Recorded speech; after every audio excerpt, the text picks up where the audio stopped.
a 3-hour drama in Japanese about infidelity in theater. Sign me up! Hi, everyone. It's me, Grant, the movie and TV guy. Welcome to Raisin Popcorn with Grant. Our Best Picture nominee reviews are now complete. Hello. So I took a very long trip over to beautiful St. Louis today to see a film, and we're going to talk about it because movies and TV is what we do here, and that film is Drive My Car. Drive My Car, which is based on a short story. I believe it said at the beginning it was a short story. The film, Drive My Car, saw the lovely Plaza Frontenac Theater. As Ferris Bueller would say, it's so choice. If you can see a movie there, please do. If you're from the St. Louis area. Is directed by Ryosuke Hamaguchi. This is my introduction to Mr. Hamaguchi's work, and I, much like some other directors, I can't wait to see the rest of it. So, let's Drive My Car about... How much time you got? Hopefully you got 3 hours. The movie is literally 3 hours. It's 180 minutes. And what's it about? Well, the film stars... I'm going to butcher your name, but you were phenomenal. I just want to tell you right now. Hidetoshi Nishijima? Hidetoshi Nishijima plays Yuzuki Kafuku, who is an actor, who when we meet him is, in the first 40 minutes, this film and another film that I saw at Sundance, I've begun a trend of starting the opening credits 40 minutes in. You know what? I dig it. So, first 40 minutes sort of are almost like a prologue to the rest of the other 2 hours and 20 minutes that follow. We meet Mr. Kafuku and his wife, and they hook you right in with this very bizarre story she tells about a high school girl that soon transitions into... He's an actor. He is starring in a production of Waiting for Godot when... and he practices his lines through a tape that his wife has made for him. He is very aware that his wife's having an affair with, she's a TV writer, with the actor on her current show.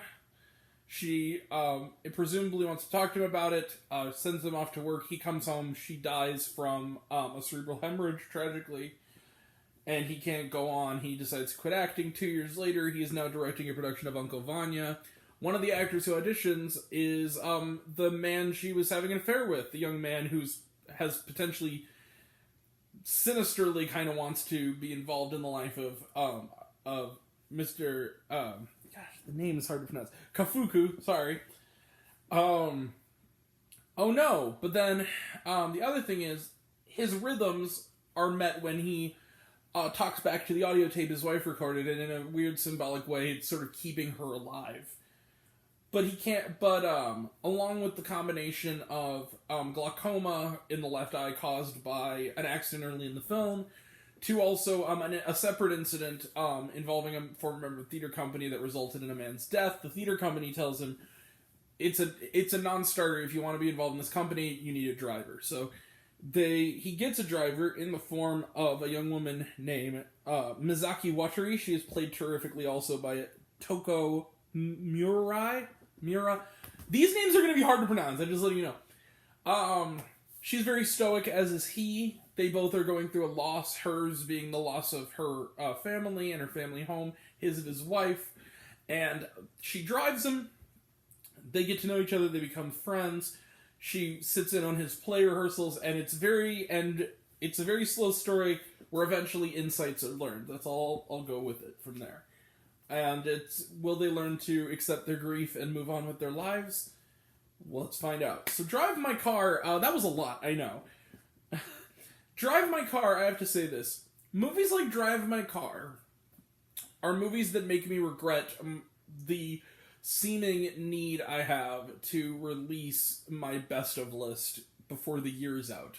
Because if I would have seen this movie by December 31st, I'm telling you right now, this would have been high on my list. I love Drive My Car. And what I loved about it was, It is a long movie, and it is a slow movie, and clearly that was shown because even in the art house kind of district where I saw this film, it was me and one other person who we kind of bonded with each other.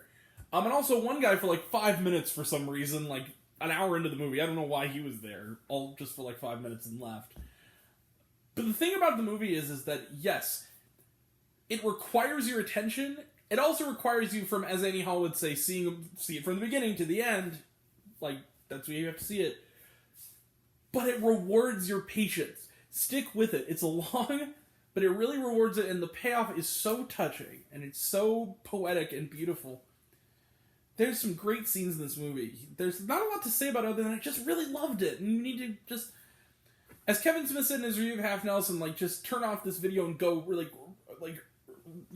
run, don't walk to see Drive My Car.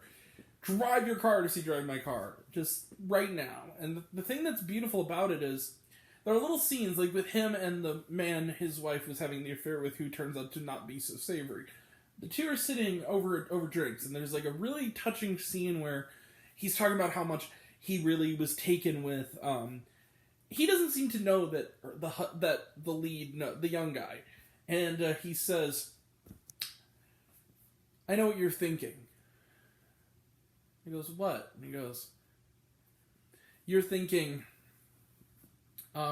we have the same pain simply because we love the same woman. And insights like that are so subtle, and it's not a movie of big, high emotions, really. It's subtleties. It's this beautiful, powerful, slow little movie that is slow in a good way. It lets you sink into the world. It's about Chekhov, too, in a way. It's about the theater, and it's about him putting the show together, and the personalities that kind of bounce off of him and bounce off of each other. I love this movie. It's an epic, but it's worth the epic length. You know what? We're going to end there. I'm going to give Drive My Car. You see it. You know it. Bang. 5 out of 5 stars. 5 stars plus. Drive My Car is a masterpiece. Go see it right now. It's great. You'll have to read subtitles. Get over it. It's awesome. Okay. Trailer trash. Yes, there is trailer trash in this, despite the 3-hour length. And not much, but there is some. And they're all things I hadn't seen the trailer for before. Thank you, God. Alright. Because I saw it in an art house theater. There were no mainstream movies in sight. You Won't Be Alone. This movie, I didn't quite know what it was about. It's a foreign language film. It looks creepy as shit. It looks really creepy. It's like, Noomi Rapace is in it. That's all, the only reason I recognize. I don't know what you're about to say other than it looks really creepy. After Yang. This one is the new A24 film. I had not seen this trailer. I heard about it at Sundance. It was really good. It's one of the films I had not yet gotten to see. But it's like Colin Farrell, and he has a son and a daughter who are androids, and the son stops working, and he's trying to find a way to bring the son back to life. The son's name is Yang. Really good. Looks really good. This is one for a re-release. The Conversation. The great film starring Gene Hackman is being re-released. That was one of the trailers. And then finally, the Academy Award nominated shorts showcase. That was the other one. They're going to show those in theaters. Alright. And was there shawarma? No, there was not. Okay, yes, I even said the credits, because that's what we do. Alright. We will be back right after this, yes, and watching another movie, for Texas Chainsaw Massacre. I got that to watch. I got the, Jeopardy Championships and Mrs. Maisel to watch. Fun. So, all before I go tomorrow. And tomorrow's movie, we will be seeing tomorrow night, we'll have a review of The Cursed, which looks really creepy. And then Sunday, we got a review of Uncharted. I kind of wanted to address that. We got a small little bit of ice yesterday. Couldn't go see Uncharted. Nothing I could do about it. The theater closed temporarily for the night. I couldn't make it to my screening. We will be going Sunday. Have a review then. And then, next week we got Studio 666, which I just saw the Red Band trailer for, and it looks insane. I'm really excited. We will also be having a retro review of The Godfather. It's being re-released. We will also have reviews of Cyrano, the movie 3 Months, starring Troye Sivan. We will also have reviews coming up on March 3rd of The Batman, Matt Reeves' The Batman, as well as reviews of movies I saw at Sundance that I now feel good about reviewing, because not only are they coming out, the trailers out, and those are for Fresh and Lucy and Desi, both of which I briefly mentioned in my Sundance video. We'll have actual full reviews of them. And I probably won't rewatch Lucy and Desi, but to be perfectly honest, I'd probably totally rewatch Fresh because I loved it. I'm just gonna give it away a little bit. And then, not away the surprise, just that I loved it. And then we will talk on March 10th. We'll also have a review of the new Bollywood film, which name I cannot pronounce at this time. I don't remember what it's called. That'll all be next time. Until next time, I'm Grant, the movie and TV guy. I see it all, and I'm happy to share it with you. I love you all. I appreciate you all. I love you all, Club Smiths. I love you 2,000. Be kind to one another. If you like this video, give it a like if you wanna. Give it a subscribe if you wanna. Give it the bell.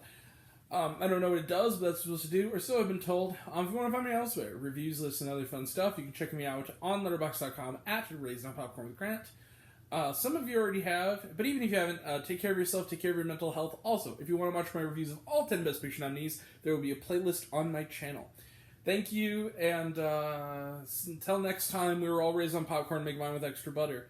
And go see Drive My Car, it's great, and we'll see you next time. Bye. Very soon. Bye.